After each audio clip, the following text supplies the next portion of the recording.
Welcome to this explainer.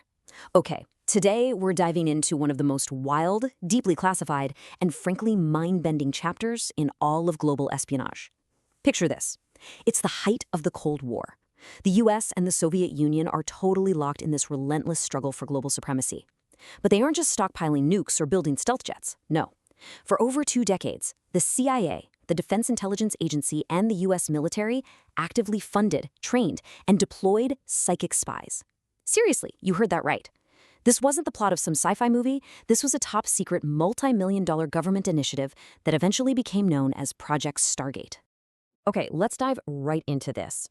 Because when you read a quote like this, pulled straight out of a classified Defense Intelligence Agency report, it completely flips our conventional understanding of military intelligence on its head. Quote, "Remote viewing is a highly controlled and formally established, unique intelligence collection capability." Unquote.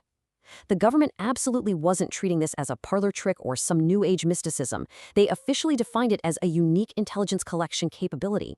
They sincerely believed that the human mind, if properly trained, could transcend physical limits, space, time, to gather secrets that no satellite or traditional spy ever could. So to figure out exactly how the US government got to this point, we need to start at part 1, the psychic arms race. You know, the geopolitical anxiety of the Cold War was just suffocating. Both sides were absolutely terrified of a capability gap, this fear that the enemy had developed some devastating new tech that you didn't have. And by 1970, these alarming reports started crossing the desks of US intelligence officers, suggesting that the Soviets were pouring a staggering 60 million rubles a year into what they called psychotronic research. Now, the Soviets weren't looking at this through a mystical lens at all. They categorized it as biocommunications and bioenergetics. So the US government became terrified that the Kremlin was actually weaponizing telepathy to steal state secrets, or using psychokinesis to physically mess with electronic systems or even human cognition. Honestly, if the Soviets were spending that kind of money on psychic research, the CIA decided the US simply couldn't afford to be left behind. Let's move along and see how this builds, because this definitely wasn't just some brief, fleeting experiment. It all kicked off in 1970 when the CIA funded a preliminary exploratory program, Project Scan8. Then, by 1972, to give the research some proper scientific rigor, operations shifted over to the prestigious Stanford Research Institute, or SRI, out in California. As the decades rolled on, the military got heavily involved. In 1978, the Army formalized an actual operational intelligence unit at Fort Meade, Maryland, going by the codename Grill Flame. And this program just kind of bounced around various agencies, surviving budget cuts and highly skeptical reviews, until it was finally consolidated under the Defense Intelligence Agency in 1991 as Stargate. That is, right before its final termination by the CIA in 1995. So how exactly did they try to pull all this off? Well, that brings us to part 2, science meets the supernatural. The government knew that if they were going to spend real taxpayer dollars on psychic phenomena, they desperately needed hard data. So the Stanford Research Institute was brought in to strip away the mysticism and apply really strict, measurable, scientific metrics to the whole thing. The very first thing they did? They rebranded it. They tossed out loaded, unscientific words like clairvoyance or crystal gazing. Instead, SRI physicists Harold Puthoff and Russell Targ coined this very clinical term, remote viewing. They defined it as the purported ability to psychically perceive events, sights, or information from a great distance using an extrasensory process. By giving it this sterile, academic name, they basically created a framework that allowed military generals and government bureaucrats to sit around discussing psychic spying without feeling completely ridiculous. And to make it repeatable, the SRI team developed an incredibly rigid protocol called Coordinate Remote Viewing, or CRV. Here's exactly how it worked. The researchers wanted to eliminate what they called analytical overlay, which is basically the tendency of our conscious mind to guess or imagine a target. So to stop that, the viewers were given absolutely nothing except geographic coordinates, literally just the latitude and longitude, nothing else. From there, they followed strict steps. Step 1, they'd sketch their first immediate impressions of the terrain, the basic gestalts. Step 2 involved capturing raw sensory data, smells, colors, temperatures. Step 3 was analyzing dimensions and perspective. All of this built up to step 4, where they could allegedly create advanced 3D mental models of the site. It was a serious attempt to turn a fleeting psychic flash into a systematic, reliable data collection tool. But of course, a methodology is really only as good as the people actually using it. Welcome to part 3, the star viewers.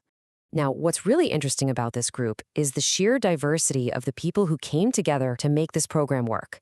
You've got the lead physicists, Harold Puthoff and Russell Targ, trying to somehow quantify the unquantifiable. Then you have Ingo Swann. He was a classically trained New York artist who practically invented the remote viewing protocols.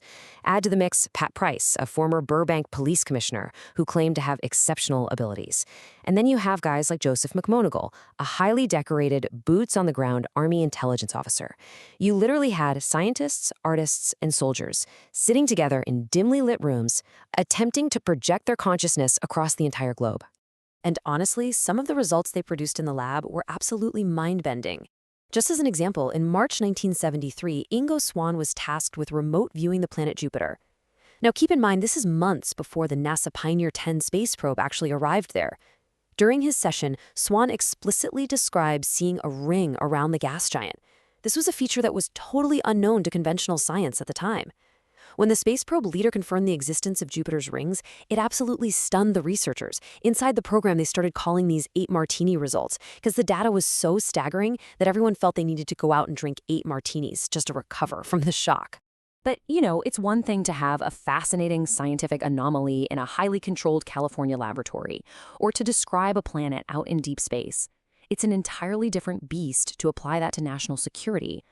The multi-million-dollar question was this: could the human mind actually spy on a Soviet military target from a tiny, leaky wooden barracks in a basement at Fort Meade, Maryland?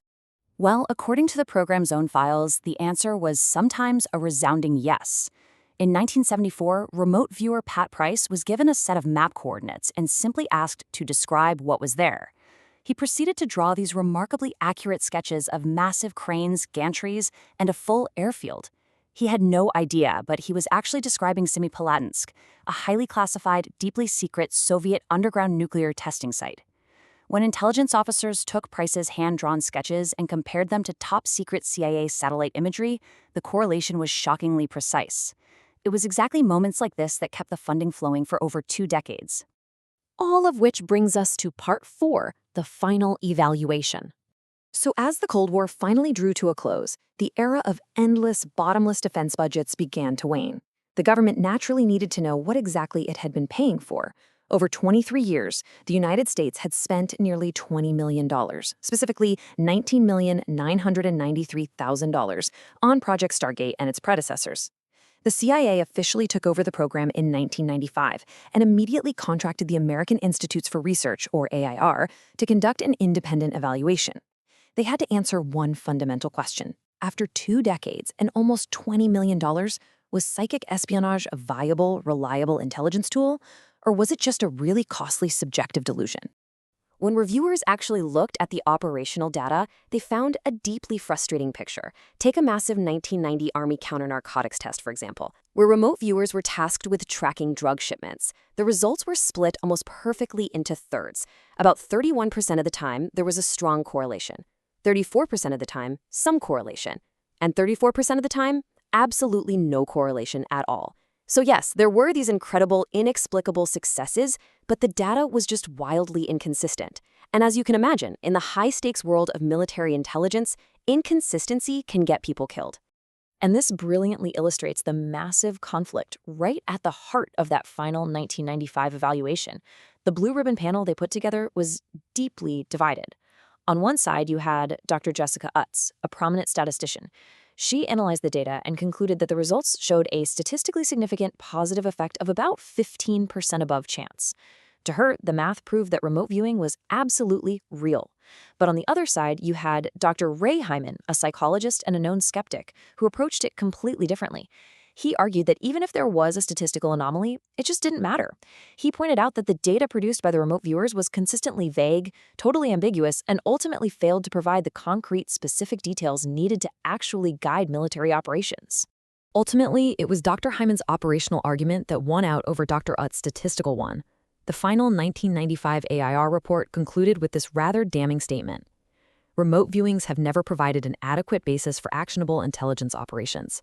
Because look, while the viewers might have been experiencing something genuinely anomalous and scientifically fascinating, intelligence agencies simply cannot launch a raid or bomb a facility based on a vague sketch and a gut intuition. The intelligence just wasn't actionable. Agreeing with this evaluation, the CIA officially terminated and declassified Project Stargate in late 1995. So, where does that leave us today? That brings us to Part 5, the legacy. Project Stargate stands as one of the most fascinating, bizarre institutional experiments of the entire 20th century. It's a real testament to a time when the sheer fear of a geopolitical rival pushed the U.S. government to formally investigate the absolute fringes of human capability. So, the crucial point is, how do we contextualize this history now? Looking back at those incredible hits, like accurately sketching a secret Soviet nuclear facility or identifying the rings of Jupiter before a space probe even got there, we have to ask ourselves, were these psychic successes just strange statistical anomalies and lucky guesses? Or did the incredibly rigid black and white demands of military intelligence simply ask way too much from the delicate, unexplored frontiers of human consciousness? It's a mystery that the millions of pages of declassified Stargate documents haven't fully solved, and it leaves us wondering just how much about the human mind we still have yet to discover. Thanks for joining me on this explainer, and I'll catch you next time.